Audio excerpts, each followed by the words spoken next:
we maintained our jets and we did emergency duty, on 12-hour shifts. Me and my guys, we were overnight. So we were 7 p.m. to 7 a.m. And a routine night, it's hot out there. We're just hanging out near the Humvee, probably in chairs or hanging out in the back. We get a call on the radio that there's, either unexplained or unauthorized something about flare activity in the desert. Maybe 3 to 4 miles out, maybe 5. We come over a hill, or yanking the trailer behind us, not, maybe driving 30, 35 miles an hour. We come over a hill and all 5 of us see it. It is a black, from that angle, equilateral triangle, meaning all sides the same, with 3 white, yellowish orbs in each corner. And possibly some kind of benting on the sides, but definitely rounded on the edges, not pointy. That was there hanging in the sky. I say hanging because there wasn't enough wind for something even, I know aerodynamics, something that if it was thin enough, maybe it could hover slightly. So this is what it would look like if you were looking straight up at it. Of course, that's not the angle. It was more, if I want to use that, a soup bowl going forward, but no light emitting from here, but a yellowish, whitish orb kind of light. Like a ball, a sphere had been embedded into the underside.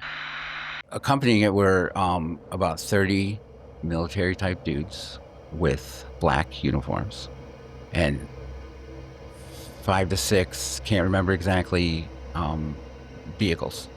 Look like F-150s, F-350s, the big trucks, jacked up, all black, all matte. Some with canopies, some with antennas. This is all coming in a flash, right? Mm-hmm. Within 30 seconds of coming down this hill. The minute we came up over, about half of them, maybe 15, came running up the hill towards us in V formations, like with guns. Yeah, right up, harsh language. Yeah. But get your heads down. Get your heads down. Nah. Get your heads down. Not shooting, but looking like they're ready to. Very close to our heads, as if they didn't want us to look at anything. We felt, my initial reaction was we f***ed up. We came upon something that we shouldn't be involved in, and I'm just going to comply because I'm scared. On this channel, I investigate UFO whistleblowers, UFO crash retrieval cases, and UFO legacy program operations that exist somewhere between elements of the United States Department of Defense, intelligence communities, colossal defense contractors, and semi-private R&D experts called federally funded research and development centers. One of my personal favorite topics to study is the concept of alien reproduction vehicles. Human-made aerospace vehicles that range from replicas of non-human craft to prosaic airframes and designs employing one or more aspects of non-human technologies. The term ARV was coined by the now infamous Brad S., an industrial designer who witnessed 3 man-made flying saucer vehicles called quote-unquote flux liners at a classified section of the 1988 Norton Air Force Base Air Show, which were described as copycat vehicles employing highly exotic propulsion systems and craft designs, while still featuring F-4 Phantom jump seats and slopped-on paint. As recently as 2024, whistleblower Matthew Brown proposed the Immaculate Constellation Report, which detailed a special access program targeted with performing data acquisition of video, satellite imagery, etc. on UFOs and quote-unquote reproduction vehicles. Such cases involved reproduction vehicles detailed as silent, enormous black triangles observed by U.S. Indo-PACOM or U.S. Indo-Pacific Command. I have discussed numerous cases surrounding alien reproduction vehicles, including the ever-complex and awe-inspiring Fluxliner. The whistleblower testimony of Ed, who served as an electronics warfare detector at the Edwards 412 Test Wing, where he claimed he served as the mediator between scientists and test pilots of reverse-engineered UFO craft. And I have devoted an entire documentary to exploring man-made reproduction vehicle triangular craft. In this project in question, I argued why I believe many, perhaps not all, but many triangular UFO sightings are in fact man-made vehicles that harness exotic technologies and concepts. Specific craft covered were seemingly prototype iterations of triangles with varying features seen worldwide from the 1970s to 1990s, crescendoing in the 1989 Belgian Triangle UFO wave, as well as the XF-131 Super Sentinel, which famously made its way onto the X-Files Season 1, Episode 1. This is a photo of a UFO that reportedly crashed in Roswell, New Mexico in 1947. Now, I know you don't believe that story, but just hear me out. Now, Ellen's Air Base, the same base that we're at right now, the same base that for some strange reason doesn't appear on your U.S. government map, is supposedly one of the 6 sites where parts from the wreckage were shipped. Mulder, are you suggesting that the military is flying UFOs? No. Planes built using UFO technology. After forensic artist Bill McDonald drew the copycat vehicle in a Denny's in Antelope Valley in 1992, based upon the first-hand testimony from 4 engineers, 2 from Lockheed out of the Helendale radar cross-section plant, and 2 from Northrop Grumman out of the Tejon radar cross-section plant.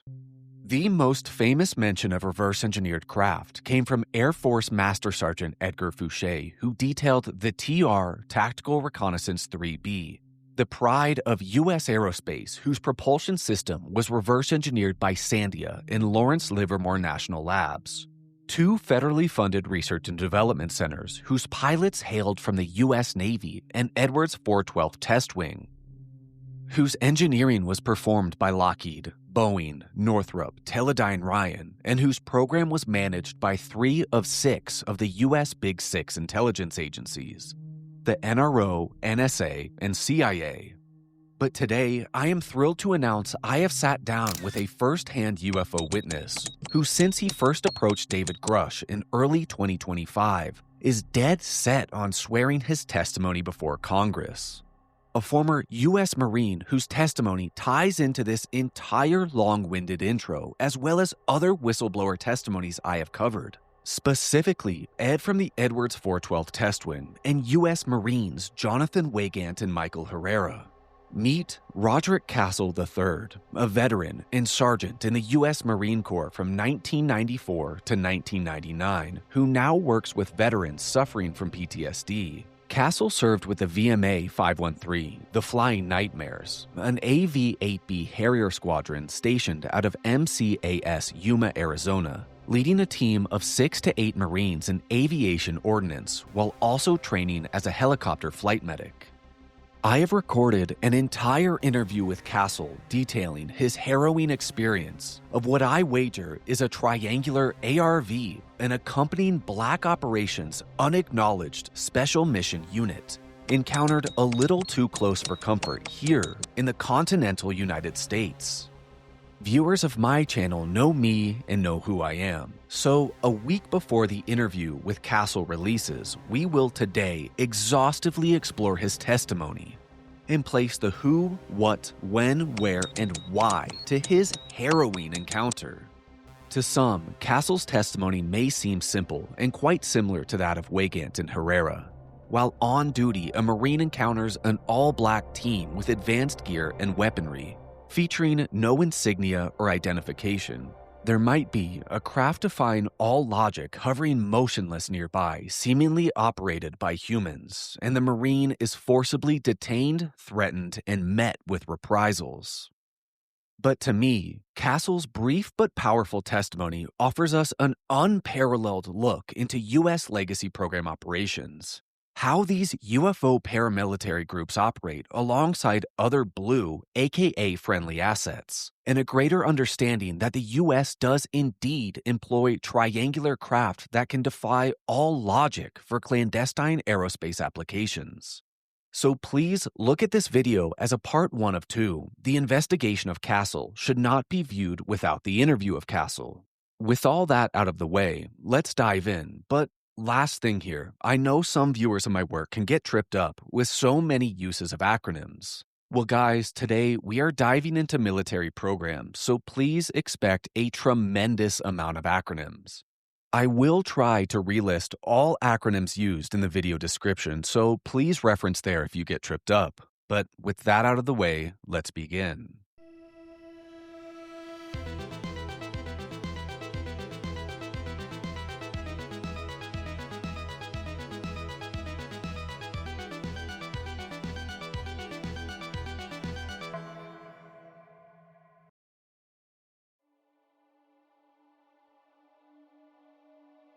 Roderick John Castle III entered into service into the United States Marine Corps in 1994, and by his retirement, Castle earned the rank of sergeant, or an E5. Castle's primary MOS, or military occupational specialty, was a 6531. Aircraft ordnance technician, Castle served at the MAG-13, or Marine Aircraft Control Group 13, of the 3D MAW, or 3rd Marine Aircraft Wing, stationed at MCAS Marine Corps Air Station Yuma. And yes, I know, we're already getting into the acronyms. Now, real fast, I have previously discussed Yuma Proving Ground, a U.S. Army MRTFB, or Major Range and Test Facility base in regards to UFO legacy program operations. 23 U.S. MRTFBs exist, 8 Army, 6 Navy, 7 Air Force, and 2 Defense Agency. These include Edwards 412th Test Wing, NAWC Patuxent River, and the Atlantic Undersea Test and Evaluation Command, Fort Huachuca, and the West Desert Test Center, and more. One of my prevailing and prominent theories regarding UFO legacy programs is the usage of these critical core MRTFBs for UFO research, development, test, and evaluation. This includes everything from craft storage, accompanying deep underground military bases beneath MRTFBs, and utilization of restricted airspace for test flight of recovered or reverse-engineered craft. MCAS, out of which Castle operated, is not part of Yuma Proving Ground, therefore it is not part of the MRTFB.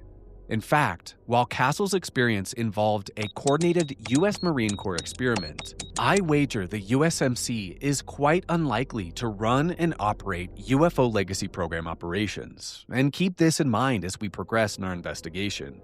While I can present ample testimony, evidence, files, and research that the U.S. Army, Air Force, and Navy operate siloed UFO legacy programs in conjunction with the U.S. Big Six intelligence agencies, I can find no such evidence even suggesting USMC engages with the UFO portfolio.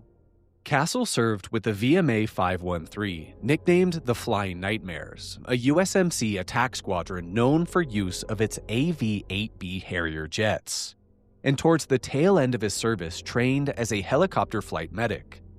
Harriers are fascinating pieces of technology. These intriguing craft are known as VTOL, vertical takeoff and landing jets, while the AV-8B Harriers are known as STOVL, short takeoff and vertical landing, meaning that Harriers require little to no runway to take off and can actually land vertically. And this means Harrier jets can stand still and hover in the air, thanks to their Rolls-Royce Pegasus engines equipped with 4 rotating nozzles that can direct engine thrust. Quite the sight for an attack jet. But I mention this due to Castle's familiarity with both Harrier jets and helicopters. He was well accustomed to VTOL and STOVL technology, helicopter morphology, and Harrier standstill flight vectoring and dynamics. In 1997, Castle would take part in the Hunter Warrior Advanced Warfighting Experiment, a 12-day experiment that ran from the 2nd of May 1997 to 14 May 1997 in Southern California out of the Marine Corps Air-Ground Combat Center 29 Palms. The Hunter Warrior Advanced Warfighting Experiment was at the time the largest experiment to date by the newly renamed Marine Corps Warfighting Laboratory. which explored methods to increase the area of influence and combat effectiveness of Marine units by utilizing a variety of experimental equipment and new warfighting tactics and techniques. The Hunter-Warrior experiment operated with three primary objectives. 1. Quote, the first objective area covers tactical operations on the dispersed, non-contiguous battlefield. How small units perform against a numerically superior force on a battlefield that has no front, flank, or rear areas, and is key component of this objective. End quote. 2. Quote, the second area is command, control, communication, computers, and intelligence, and the single battle concept. Creating and using a shared digital communications network will be crucial in many different areas. Experiments in C4I examine the digital network and information sharing, end quote. And finally, 3, quote, the third objective is enhancing fire support and improving targeting. To dominate the broad dispersed battlefield of the future, effective and efficient use of all indirect fire is absolutely necessary, end quote. During Hunter-Warrior's Advanced Warfighting Experiments operations, and within Hunter-Warrior's AO, or Area of Operations, is where Castle's experience took place. Now, if you recall in 2023, Jeremy Corbell released a video of a supposed triangle UFO over 29 Palms. Arguments persist to this day if the video depicts a craft or a group of flares, but that and 29 Palms are not relevant to our investigation today. Indeed, I believe many studying Castle's testimony would look for evidence of UFO legacy program operations out of 29 Palms Marine Station, but I vehemently disagree. I believe that by studying the Hunter-Warrior Advanced Warfighting Experiment, we can truly gain unparalleled insights into UFO legacy programs' conduct, testing, and training missions on U.S. soil. Hang tight, because after we detail Castle's encounter, we will spend a significant amount of time exploring the 1997 Hunter-Warrior experiment.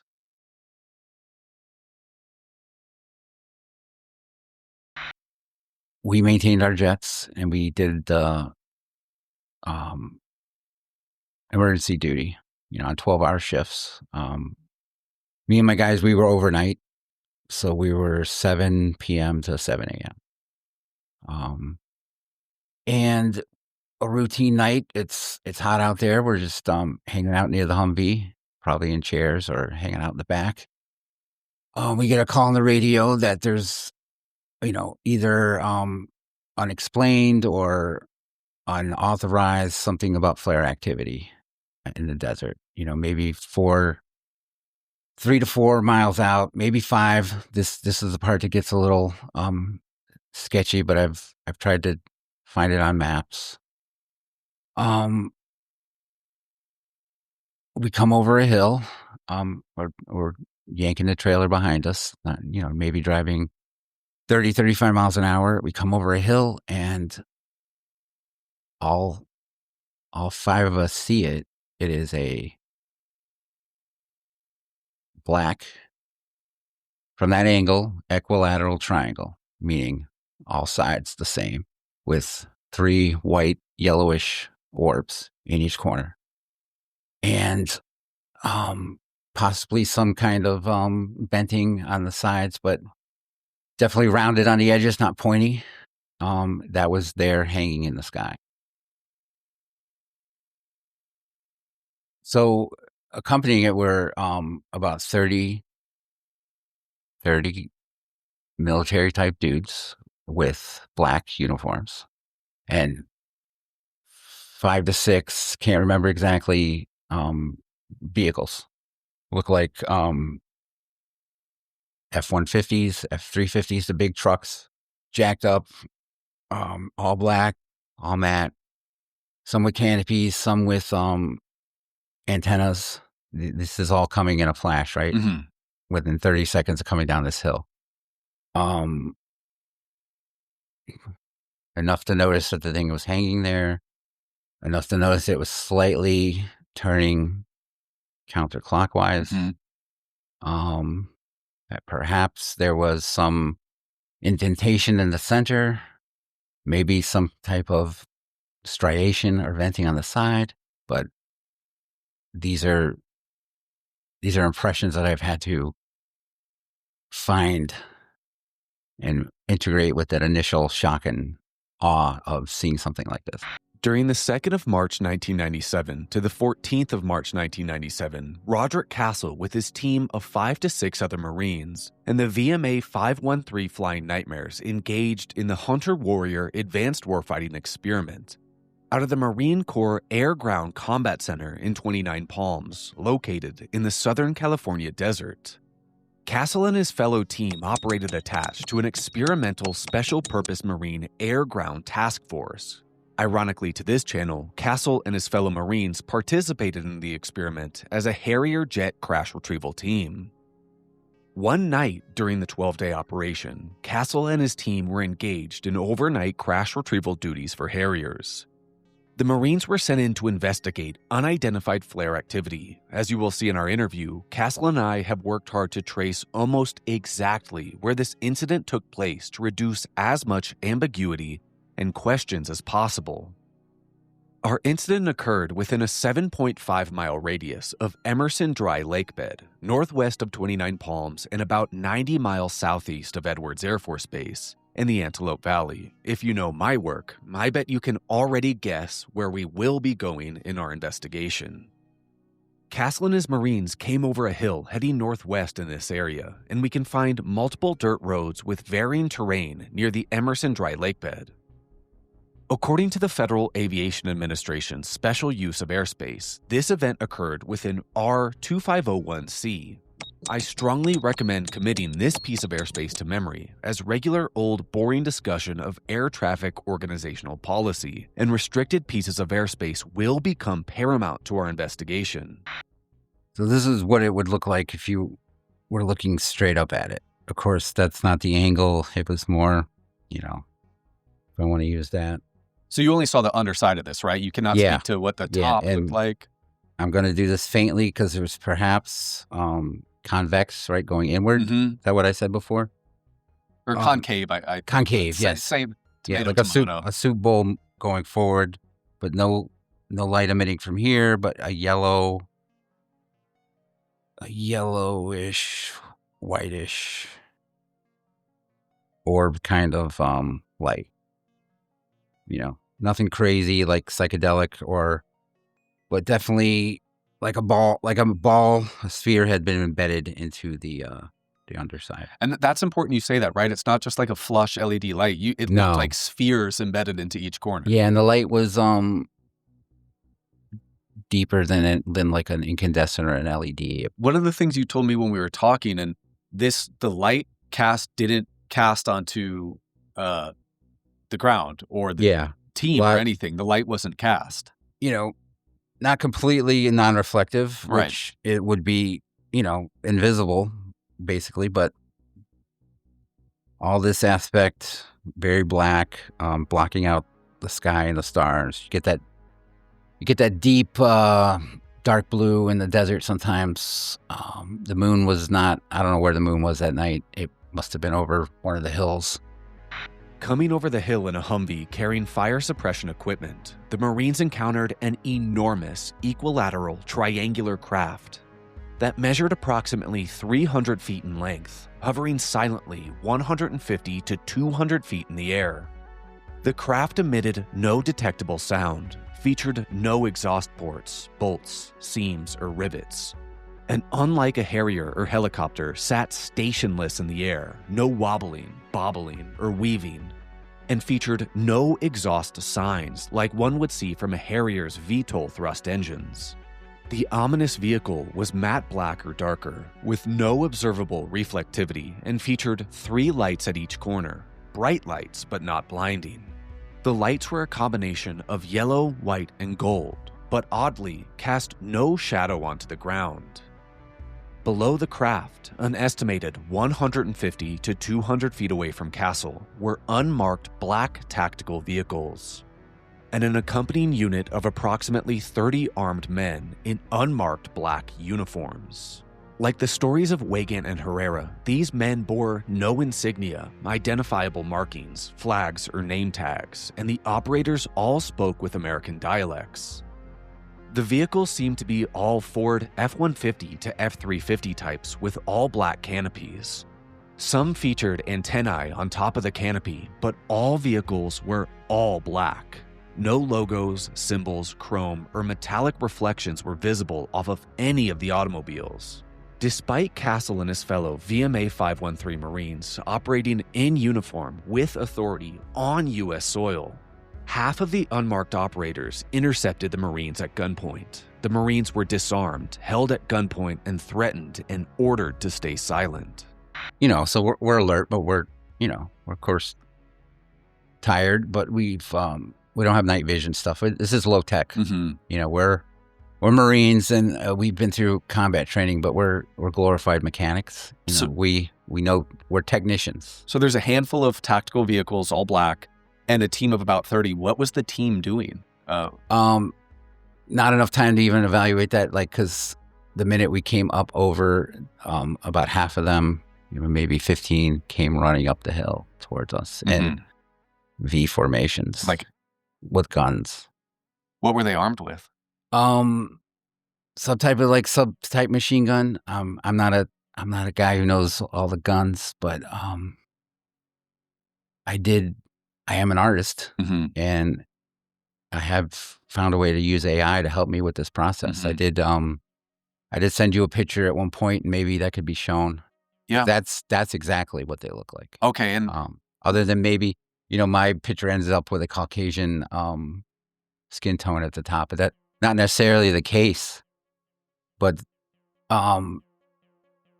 that's the only place any type of skin for any of these men might have been shown. So, and we'll show it on screen because, of course, we're working with that 3D artist to recreate the scene. Yeah. And to your specific specifications. But so you're saying all black Army helmets, sometimes goggles, black, what looks almost like a ski mask, black fatigues, black tactical gear, submachine gun. Classic black clad mercenary type. I'm an artist, so I'm going to see things through a lens. Sometimes through art and movies and comics, and these were, if you want to draw up some evil villains and black clad mercenaries, this is what these guys look like. Yeah, right up, harsh language. Yeah. Put it, get your heads down, get your fucking heads down, no, get your heads down. Not shooting, but looking like they're ready to. Very close to our heads. As if they didn't want us to look at anything. We felt, my initial reaction was we f***ed up. We came upon something that we shouldn't be involved in, and I'm just going to comply because I'm scared. Again, we're Marines, but we're technicians, and our M16s are in the back of the truck, in a rack. Right. You guys are there for fire suppression. Not even loaded. We don't have magazines on it. We're carrying tool belts. Because you were, for the exercise, Harrier crash retrieval duty if needed. You're not there to be armed or stationed. No. We fight if we need to fight, but that's not our primary job. So these guys are harsh language, head down. They don't want you to see anything. Yeah. So, and keep in mind, this whole thing, max 4 minutes, maybe 3. That's what I want people to know too. This is a flash, adrenaline-filled witness event. Yeah. This is something I came across accidentally. And I see it now as some very positive, mostly positive thing that, it opened up some avenues for me, but as far as thinking. But something I probably would have if things hadn't changed, maybe, in the last 2-3 years with the energy about this subject, the stigma, I probably would have just taken to my grave. Maybe told stories to excite, my grandkids or something. Oh, Grandpa Roderick's talking about that black triangle again. That was the first demands, out of the vehicle, out. Minimum language, which tells you they mean business. And I don't know how else to say it, but anybody that's been there knows what it feels like when for certainty this guy's probably this close from shooting you in the head. It's a feeling. It's a real thing that all the acid in your stomach just floods you. You know, you're ready to die. Yeah. So this was all happening at the same time in multiple ways, because we all are affected by that trauma differently. So I might freeze because I'm trying to conceptualize the whole situation. My other guy might get aggressive. Another guy might run. Did these guys, did they have any insignia, any name tags, any plates? No, it's like completely black on purpose, obvious. You know, every truck was painted matte black. But they spoke with American dialect, right? The few that I heard, The cuss words. And they knew what they were doing, because certain guys talk, certain guys don't. The rest keep their mouth shut. So I know that your number one concern was for your life and the life of your fellow Marines. Could you tell what the rest of the convoy was doing, what the trucks were doing, what the Triangle was doing during this time? You know, of course, I've gone over this in my head a billion times. And I got my kind of theories, but I'm not stuck on anything. It felt more like they were there with it. It's some kind of overwatch. Maybe it was why it was hovering right there. I don't know. After approximately 2 minutes since first observing the craft, and whilst being detained by the operators, the Triangle ceased its slow rotation counterclockwise, climbed at an angle, and darted to the northwest at an extremely high rate of speed. And remember that direction. But again, this craft took off with no visible auditory or optical signs of propulsion or thrust. I did see it zoom to the northwest, which is the general direction of the road, at a very high rate of speed. Again, no noise, no exhaust, no nothing, just slow descent. And then So it rose up a little bit and then just like at darted. an angle. Did it curve, or did it seem like the craft remained parallel to the ground? Yes. That's important, you know, staying like this. So it didn't turn at an angle, just rose up. Yeah, like it's on some kind of, it needs to stay that direction. Did it seem like there was visible acceleration, or did this just... At first it was like maybe a slow buildup, that angle, and then when it hit that to nothing. Wow. Like a very tiny light to nothing. But, you know, and that's what resonates with other reports I've heard. It's just this rapid acceleration. The craft disappeared almost instantaneously, and quickly, the black operators sprinted back down the hill, boarded their tactical vehicles, and drove off to the northwest at a high rate of speed. In a state of psychological shock, the men tried and failed to start their Humvees. The vehicles remained inoperable for several minutes. They seemed surprised as we were, but they were ready, because that's what they do. Mm-hmm. That was the sense. They're doing their job. The minute the thing was gone, they've run back down the hill, back to their vehicles. They take off down that road, same general direction as the craft. We pick ourselves up. We're the best way I can explain is a state of shock after a car accident or something. The one younger guy who was, you know, always the one that talked the most, you know, he said, you know, what's you know, I remember that distinctly. It's like those first few moments after a car crash that something gets embedded. Got back in the vehicle, attempted to turn the Humvee on. It would not start at first. Relatively rare. You know, you got just a side switch. It's a diesel engine, pretty reliable. It took maybe 5 minutes to get it going. Trying every minute. I am reminded here of Dr. Kevin Knuth at the 2023 Soul Foundation, where he discussed vehicle malfunctions in the presence of UFOs. You might recall the scene from Close Encounters of the Third Kind, where Richard Dreyfuss is in his truck investigating power outages, and the UFO flies over his truck and the truck stops running. McCampbell in 1983 had identified several automobile interference types. You get an engine disruption and failure. The engines sometimes fail to restart in the vicinity of a UFO. And when the UFO leaves, sometimes the engine restarts. When I saw that in the movie, I was like, oh, this is just silly at this point. Engines don't just restart. You can't just, how is the UFO magically restarting the engine? Well, if you think about the physics, you can reason through this, and this is what McCampbell had done. If you have a strong enough electric field around this UFO, you could possibly be ionizing the air. How strong has this field got to be? It's got to be on the order of 3 × 10⁶ volts per meter. That'll short out the spark plugs in the car. It'll short out the distributor cam, so the car will stop running.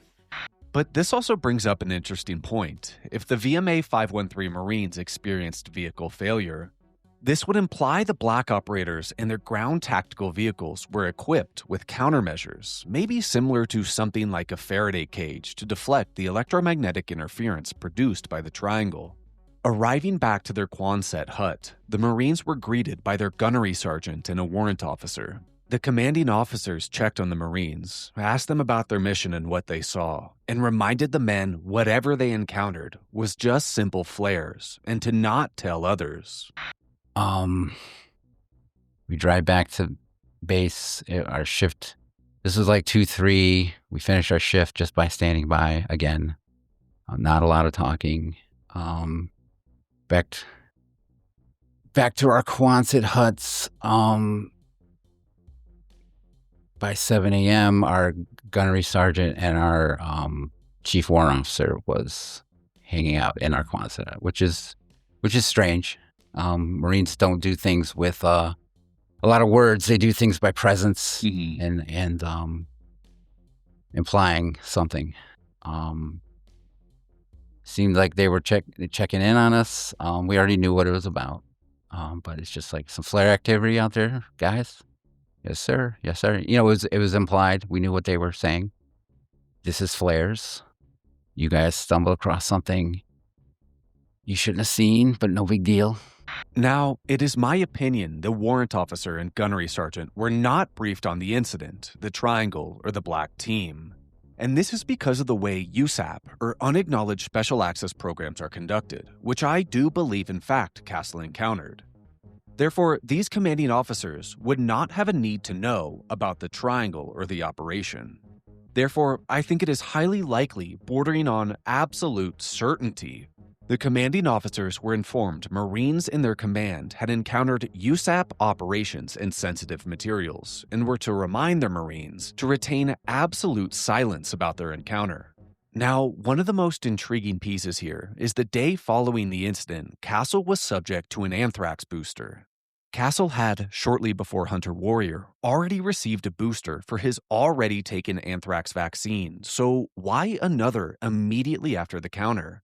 Indeed, DoD mandates for all U.S. military personnel to vaccinate against anthrax did not go effect until December 1997. And from the Gulf War in 1991 up to 1997, only some troops, if necessary, were given the anthrax vaccines and boosters. The following day, we were called to medical and given a anthrax booster, they called it. Now, as far as we knew, we had already been given the anthrax vaccine, you know, maybe a year prior. Right. It was always controversial. But we did it because we were told. And in those days, there was a lot of grumbling among the Marines, and there was usually a guy with a rifle, you know, near the medical area where they're giving the anthrax. Sometimes people would talk. So it doesn't feel like a suggestion you take. Yeah, again, a Marine thing, a suggestion that we're all taking this and keep your mouth shut. Had you already received like a booster? Because I know that, like you said, the anthrax vaccine was already controversial. Yeah. I know that for some servicemen it was forced if they were overseas in the Middle East, and later on. That's my question. It wasn't like we were getting ready to go somewhere where there had been a scare or something. It was just me and those guys. So again, it's hard not to get, but it was us, and there was a guy with a rifle, and we signed something like we did before. Mm-hmm. First time we signed took the anthrax vaccine, all of us signed something from what I remember.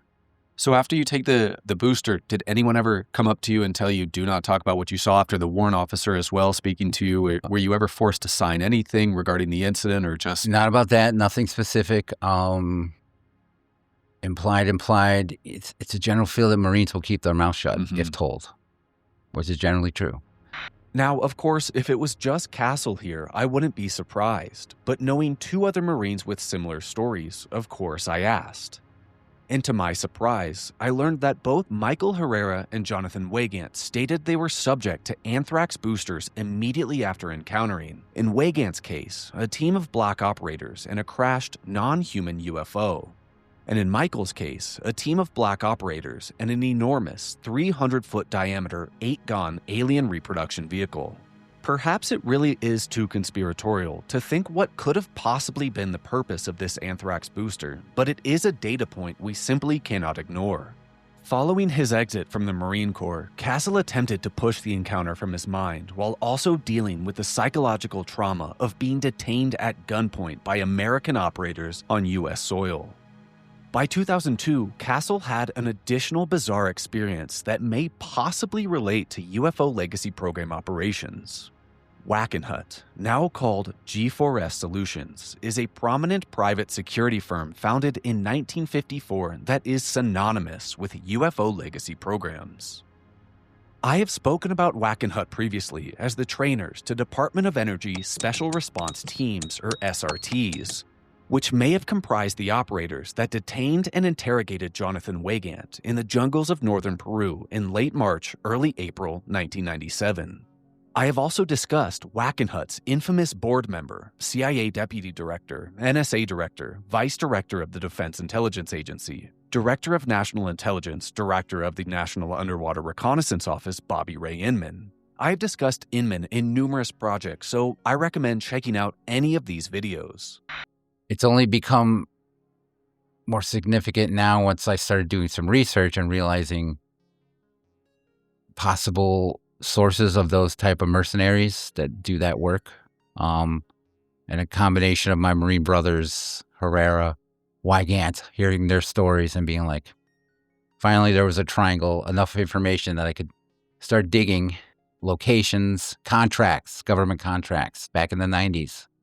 And the term, not the term, the company WACKENHUT kept coming up. And then I remember I was recruited, not a recruit, I received a letter of an event, a recruiting event by them when I first got out of the reserves, the New York Army National Guard in 2002. And it was within 3 months of me getting out. At the time, I figured I'm just on a list of veterans. However, they got that. They were data mining, and they got my email. But thinking back now, knowing what I know about WACKENHUT, it may have been an attempt. If nothing else, it was an attempt to pull me in as an asset. Because I did work on, they were looking for people that worked on helicopters. They didn't specifically say ordnance. They did say experience with the UH-1 Huey and the AH-1 Cobras, Super Cobras, which I knew enough about that I could work on them. But that's interesting because you were just training as a helicopter flight medic. That wasn't your MOS. Your MOS was... No, I'd left ordnance behind at the New York Air National Guard in Syracuse. So they knew something about you if they knew that you were actively training as a helicopter flight medic. In 2002, 3 years after he left service, Castle was approached out of the blue by WACKENHUT to join their helicopter teams. WACKENHUT seemingly knew all about Castle's military service record and training as a helicopter flight medic. But why discuss this, and why is WACKENHUT important to mention, and what significance can we find in WACKENHUT attempting to contract a Marine Corps sergeant who seemed to observe clandestine UFO legacy program operations? Well, aside from the possible involvement with the DOE NEST, or Nuclear Emergency Response Teams, that brutalized Wygant, and having Inman serve on their board of directors, WACKENHUT is one of the most infamous and prolific private security agencies associated with UFO legacy program operations. WACKENHUT has both been implicated with performing security for UFO legacy program sites, or in Wygant's case, possibly involved with clandestine UFO crash retrieval operations. We mention WACKENHUT only ever so briefly now, but please keep them in your mind for later for much more investigation and the possibility that the team Castle observed was a WACKENHUT trained and manned DOE SRT. WACKENHUT historically provided professional security, especially perimeter security, for many US and DOE installations. And these include the Nevada test site and ever-elusive Groom Lake Area 51. Famously, WACKENHUT worked perimeter security for Area 51 and caught Bob Lazar and his friends who attempted to camp out on Bureau of Land Management lands overlooking Dreamland to observe test flights of the sports model UFO. Quite an interesting little piece of UFO lore here.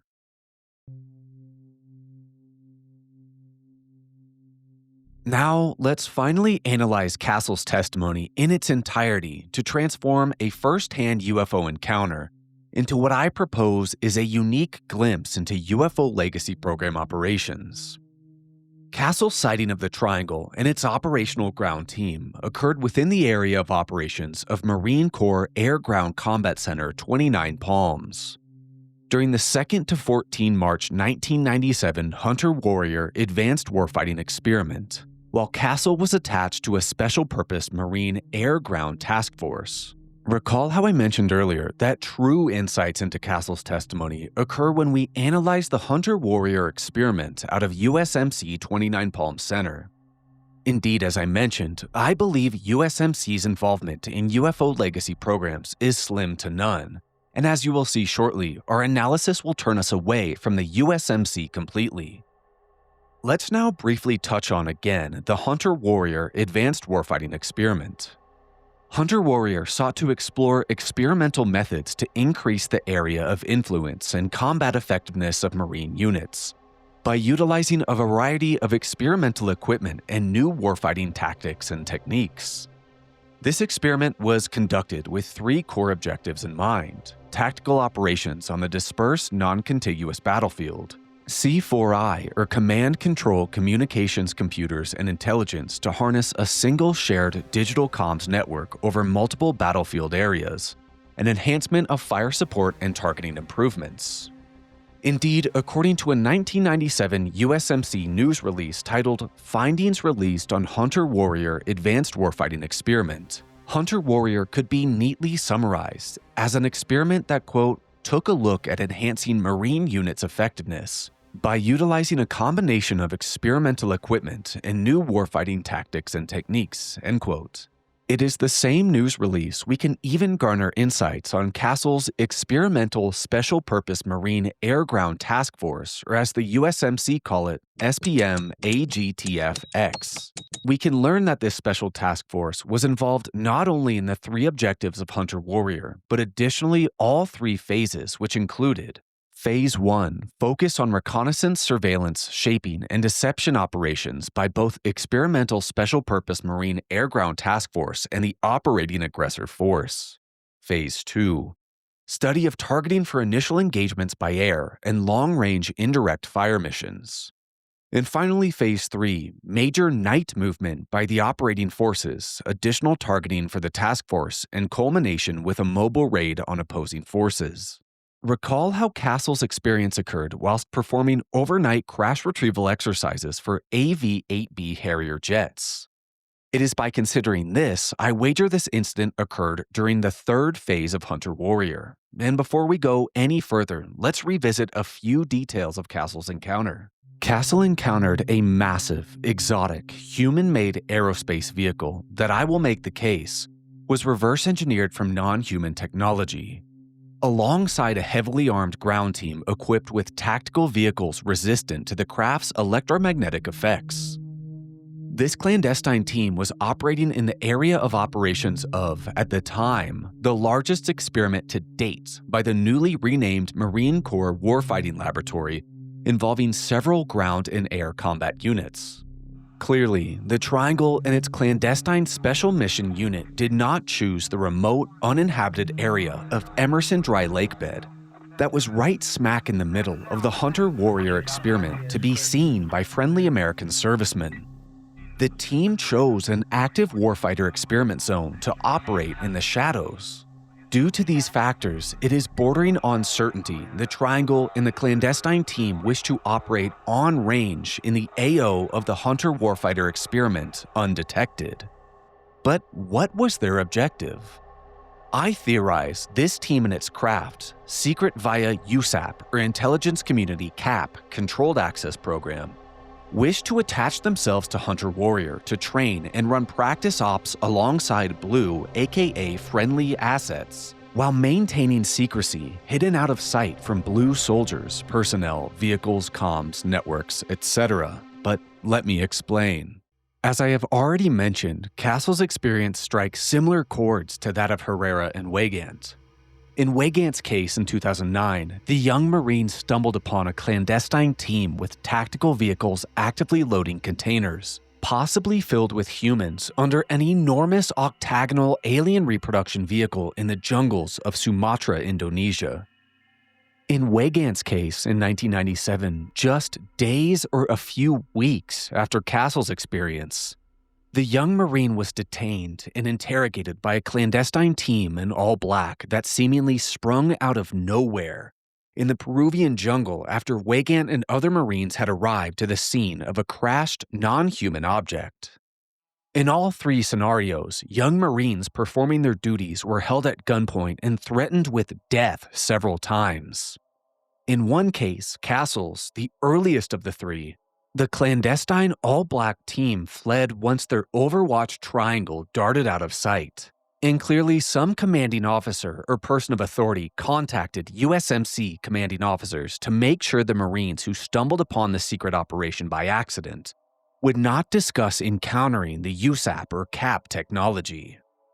In the other two encounters, the Marines were forcibly stripped of their gear, debriefed, and forced to sign extensive non-disclosure agreements under penalty of death by senior Air Force personnel. This series of events implies that after Castle's encounter, systems were put in place for how these black teams would actually deal with blue or friendly assets stumbling upon their missions, while conducting operations parallel but out of sight to blue assets. Although the Triangle and team clearly failed this hypothesized directive in Hunter Warrior to operate in the shadows free from USMC eyes, this theory also supports that clearly methods were developed to deal with such blue encounters moving forward. And indeed, I do have further statements to support this hypothesis. Recently, Ross Coulthart has come out to state he believes with high conviction that thanks to his many sources, the infamous Tic Tac encountered by Commander David Fravor of the USS Nimitz off the coast of San Diego in 2004 was Lockheed Martin's Skunkworks technology. Now, regarding this controversial statement, I have zero knowledge if the Tic Tac was for sure human-made technology. I do, however, have my own framework that there are non-human Tic Tacs and human-made copy Tic Tacs, but let's entertain Ross's theory here for a moment. If, and I mean if, the Tic Tac was indeed reverse-engineered technology out of the Lockheed Skunkworks, the flying propane tank-like craft operating in restrictive active U.S. Navy airspace that actually flew to the Navy aircraft CAP point, which CAP is a Combat Air Patrol designated reference point. Don't confuse this with Controlled Access Program CAP. Clearly sought to operate and test on blue assets, in this case, Commander David Fravor and the VFA-41 Black Aces. Now, some of the arguments I have seen for the Tic Tac not being man-made are claims that the Navy or any U.S. entity would never test technologies on their own pilots and servicemen. But this is incorrect, and this is actually done commonly. So, if the Tic Tac was flying within the AO, or area of operations, of the USS Nimitz aviation exercises, this would imply the Tic Tac could have been gauging reaction types, times, speeds, methods, etc. of an unknowing force if any blue assets were to ever make unknown enemy contact. Warning the pilots beforehand taints the results and observations. But remember, all this around the Nimitz is just a hypothesis. But if true, clearly ties into Castle and demonstrates instances in which human-made reverse-engineered vehicles operate within acknowledged war games or large-scale warfighter experiments to both test on blue assets and operate in the shadows parallel to blue assets. The Nimitz here also gives us a perfect segue into the Navy. Why in the world would we discuss the Navy over USMC? Well, this is because I believe, with very strong conviction might I add, the triangular craft and team operated at the behest of the U.S. Navy with likely cooperation or asset sharing with the U.S. Air Force. Let me explain here, and this will shockingly tie into much of my previous work. Returning to the 1997 USMC news release detailing findings on Hunter Warrior, we can see both the Marine Corps Combat Development Center and the Center for Naval Analyses released summary of experiment findings to the Deputy Commanding General of the MCCDC.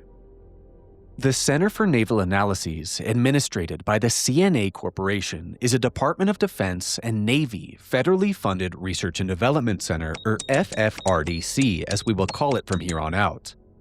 If you are a longtime viewer of my channel, this is definitely old news, but if you are a new viewer to my channel, the foundation of my research points to FFRDCs and how these semi-private, government-controlled research development test and evaluation centers act as liaison between United States government/DoD and U.S. defense contractors for UFO reverse engineering and material exploitation programs, alongside their university counterparts, university-affiliated research centers, or UARCs. Such institutions, according to my work, serve as subject matter experts and provide necessary R&D work on project materials. This would in turn keep knowledge access in technology of unknown origin programs quite strict, only allowing contractor personnel with a need to know full insights into the full extent of the non-human materials on which the programs focus. The Navy employs numerous UARCs and FFRDCs. UARCs here include the Applied Physics Laboratories at Johns Hopkins and the University of Washington, as well as the Applied Research Laboratories at the University of Hawaii at Manoa, University of Texas at Austin, and Pennsylvania State University. Penn State's UARC was established in 1945 by future Penn State President Dr. Eric A. Walker. Walker is a critical figure in the research of my channel. Dr. Walker was named by physicist and consultant to the DoD Research Board as participating in 1950s UFO crash retrieval and reverse engineering programs alongside Dr. Vannevar Bush. If you want to learn more about Walker and Bush, go watch my recent Aztec video. I especially recommend that video because the Center for Naval Analyses can trace its founding to 1942's Anti-Submarine Warfare Operations Group that was formed to assist the U.S. Navy with scientific advice for finding and attacking U-boats. Of course, in the Aztec video, I devote over an hour to analyzing how and why scientists involved with anti-submarine technology and warfare working under Vannevar Bush's Office of Scientific Research and Development served as primary sources to details and findings on the 25 March 1948 crashed 99.9-foot disk at Aztec, New Mexico. A connection I never in a million years would have thought to make to Castle in this video, but here we are. You will find nothing publicly connecting the Center for Naval Analyses to UFO Legacy Program operations. These connections only exist in the words of my sources to me, so take that for what you will. But why in the world would a naval FFRDC publish findings on Hunter Warrior? Was this for a good old-fashioned corporate reporting write-up, or, in my opinion, a secondary report created by a tendril of the naval involvement in UFO Legacy Program operations that could easily backchannel USAP/CAP data, reports, and results of ARV applications alongside blue assets back to the Navy while avoiding the Marine chain of command? Well, as it turns out, the U.S. Navy was integral to Hunter Warrior, but not in a majorly acknowledged fashion. In 1995, Vice Admiral Robert Spain, then commander of Naval Air Force Pacific, detailed the possibility of getting naval carrier tactical aviation involved in supporting troops ashore in a December 95 report titled, quote, "An operational examination of sea-based aerial fire support for engaged troops," end quote. This proposed a new mission involving different training procedures and employment concepts for aircrews operating from aircraft carriers in close concert with ground forces in a non-linear battlefield. At the behest of Admiral J. Johnson, Chief of Naval Operations, in late 1996, General Charles Krulak, commander of the Marine Corps, quote, requested that Commander Naval Strike Air Warfare Center Fallon, Nevada, assemble aircrews from Fallon and Naval Air Station Lemoore, California, to explore the Hunter Air concept during Hunter Warrior, which evaluated a wide variety of technologies and evolutionary tactics, end quote. The involvement of two naval facilities, the Naval Strike Air Warfare Center in Fallon, Nevada, now called the Naval Aviation Warfare Development Center, or NAWDC as we will call it from here on out, and the Naval Air Station Lemoore, California, or NAS Lemoore as we will start calling it, were an adjunct to Hunter Warrior, bolted on late in the planning stage. According to my theory we're about to explore, NAWDC and NAS Lemoore entered into Hunter Warrior at the last second, realizing an opportunity to engage their ARV and special mission units in wargame exercise to practice operations, recoveries, missions, etc. And of course, we have several avenues to pursue to support this theory. Top Gun, or it's called Naval Strike Air Warfare Center, came here in 1996.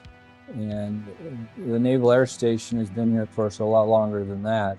And it's a tenant command at the base that does a lot of its training and learning and its universities out there, and then they prepare and train in the desert. In projects past, I have detailed at length programs and efforts of the U.S. Navy to retrieve, exploit, and store non-human vehicles. I really recommend, if you haven't seen that, stopping now and watching my video on Navy UFO Legacy Program operations and come back, which explores everything from the highly secretive National Underwater Reconnaissance Office to Admiral Bobby Ray Inman, to the Deep Submergence Systems Project, to a 1991 deep sea triangle UFO recovery. But we will stick to Castle here and get to know NAWDC and NAS Lemoore a little more.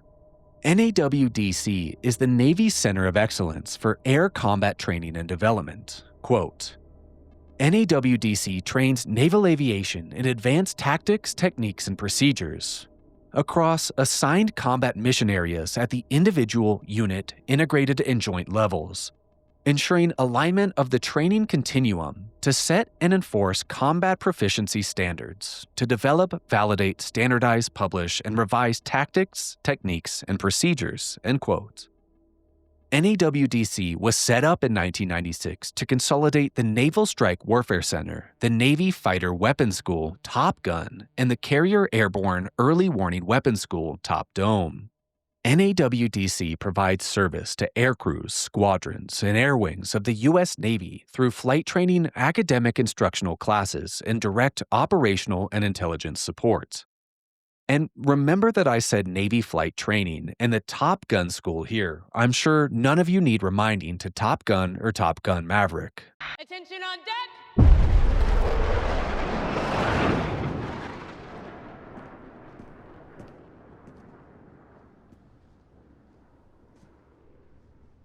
Morning. Welcome to your special training detachment. Be seated. I'm Admiral Bates, Nautic Commander. You're all Top Gun graduates. The elite. The best of the best. That was yesterday. The enemy's new 5th-generation fighter has leveled the playing field. Details are few, but you can be sure we no longer possess the technological advantage. Success, now more than ever, comes down to the man or woman in the box. Half of you will make the cut. One of you will be named mission leader. The other half will remain in reserve. Your instructor is a Top Gun graduate with real-world experience in every mission aspect you will be expected to master. His exploits are legendary, and he's considered to be one of the finest pilots this program has ever produced. What he has to teach you may very well mean the difference between life and death. I give you Captain Pete Mitchell. Call sign, Maverick. One of NAWDC's most interactive departments is Naval Intelligence. If you have watched my Navy video, I have labeled the Office of Naval Intelligence and Office of Naval Research as spearheading numerous U.S. Navy UFO legacy programs. NAWDC is also, quote, the primary authority on training and tactics development. NAWDC provides training, assessment, aviation requirement recommendations, research and development priorities for integrated strike warfare, maritime and overland air superiority, strike fighter employment, airborne battle management, combat search and rescue, close air support, and associated planning support systems, end quote. Funny enough, this naval facility out of Fallon, Nevada also runs the FTRC, or the Fallon Range and Training Complex, an enormous training range just north of the Nevada Test Site and Nevada Test and Training Range MRTFB, or Major Range and Test Facility Base, used extensively by Area 51 Groom Lake, a detachment of Edwards 412th Test Wing. A long-time critical component of my work has been discussion of air training ranges for UFO legacy program operations, specifically test and operational flight testing of reproduction vehicles. This subject will come up again soon, critical in my opinion to solving the who, what, and why of Castle's encounter. Now, I have discussed at length aerial training ranges such as Dugway's Utah Test and Training Range, Area 51 and Nellis's Nevada Test and Training Range, and Edwards 412th Test Wing restricted flight airspace, and directly accused each of these locations of operating and testing alien reproduction vehicles on these ranges. Therefore, it is intriguing to me, Nautic, in Fallon, Nevada, extremely close to both the NTTR and UTTR, and added as adjunct to Hunter Warrior, employs its own enormous aerial training range complex. And of course, NAWDC is no stranger to sightings of triangles. In 2002, a witness in Fallon, Nevada, reported a, quote, very large craft at 11:13 p.m. that he thought at first was a B-52. It was a huge, flying triangle with no running lights, but it did have some 7 to 9 dimly lit nodes. It flew at 20 miles per hour, making no noise. It was astonishingly close and so large. Total event time was 8 seconds. The witness had a clear view of the side and bottom of the ship, but could not make out the leading edge or rear of the craft, end quote. Welcome to Naval Air Station Lemoore, the Navy's newest, largest, and only West Coast master jet base. NAS Lemoore is home port for every Navy strike fighter squadron on the West Coast. These squadrons are equipped with FA-18 Hornet and Super Hornet aircraft.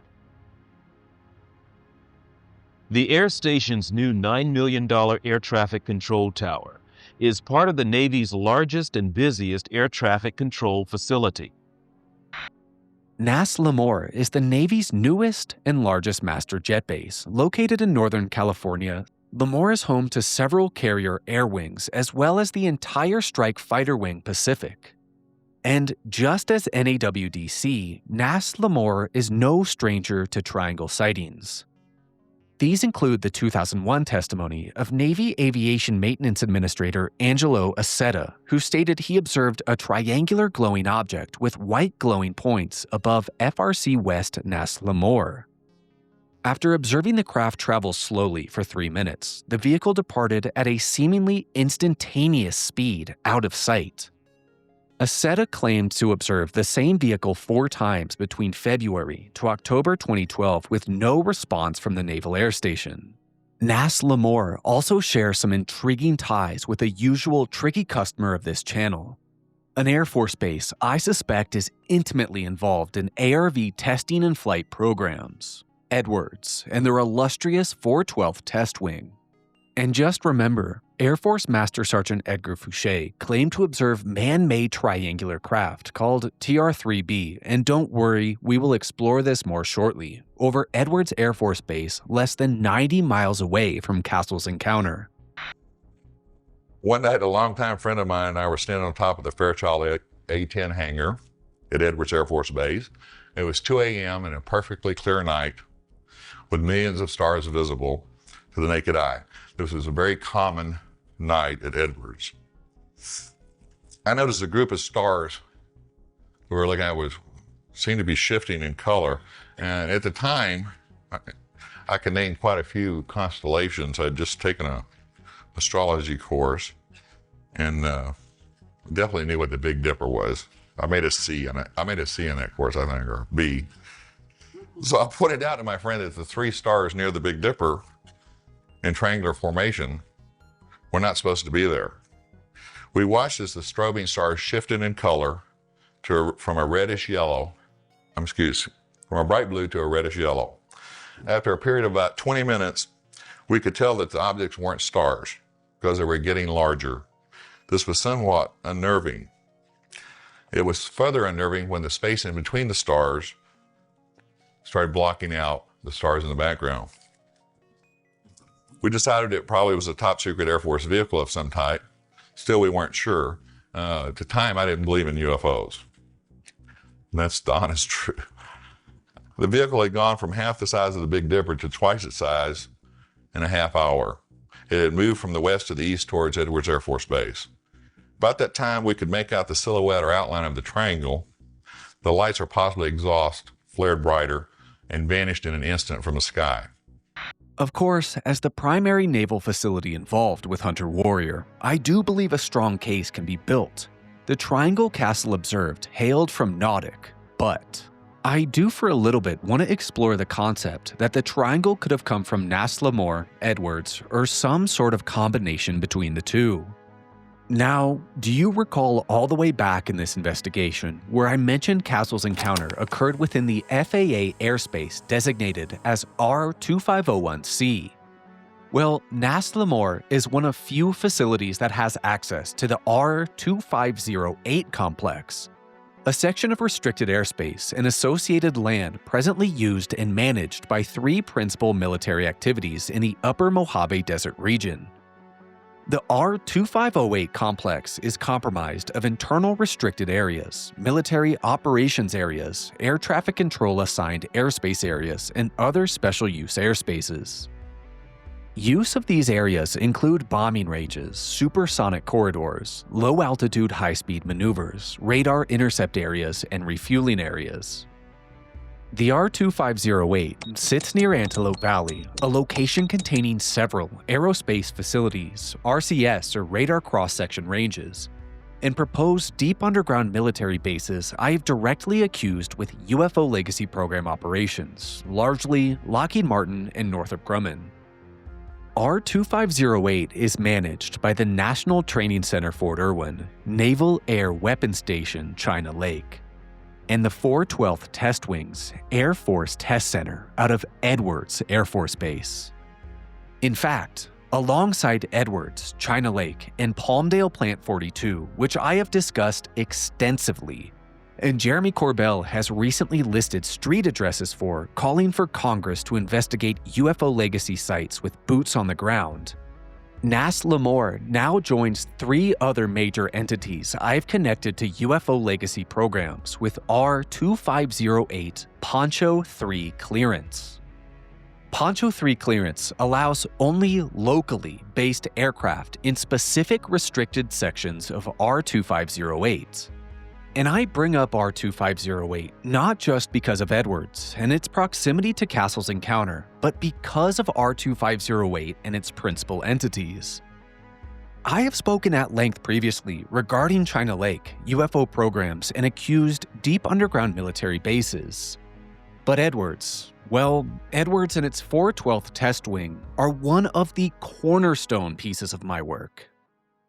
Recall Ed. Ed is a very real, very vetted individual I consider a hostile witness. A witness who was summoned by SSCI, or the Senate Select Committee on Intelligence, and talked nonsense to avoid implication in illegal programs. Ed spoke to Stephen Greer, divulging many details regarding Edwards Air Force Base, and Ed has blocked me on every single platform from which I have contacted him. Ed began his Air Force career at the Nevada Test and Training Range, specifically Nellis Air Force Base, while this NTTR was still called the 98th Range Wing. As an engineering requirements manager with a degree in electrical engineering, Ed claimed he was briefed at Area 51 S4 by an Air Force major into UFO programs. Ed was told numerous craft had been caught or captured, and it was at Nellis Ed became aware of joint UFO programs with specifically Lockheed and Boeing. By the early 2000s, Ed was sent to Edwards for further range engineering work for Air Force and DoD Premier test and evaluation expertise for aerospace vehicles.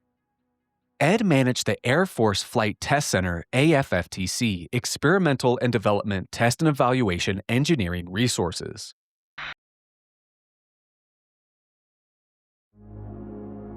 This is where barriers are broken.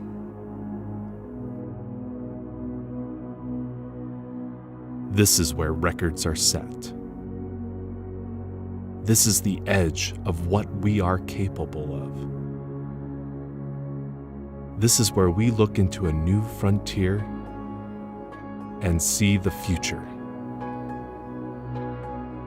To fly faster, longer, and safer. To make our warriors stronger and our enemies tremble. To push the boundaries of what we know is possible. To deliver capabilities to the warfighter that will write history. Our mission is test. Our goal is to find the unknown. We learn all there is about our technology, and we go further. We set the standard. We are innovators. Ed was also sent to Edwards Range Orientation as a student in Edwards' infamous 412th Test Wing Air Force Test Pilot School. For multiple years at the Edwards 412th AFFTC, Ed served as Director of Operations for an electronics warfare group operating an acknowledged test infrastructure budget of $700 million, directly supervising 15 officers, civilians, and enlisted personnel. It was as Director of an electronics warfare group, Ed claimed to act as the intermediary between scientists and AFFTC pilots of reverse-engineered vehicles.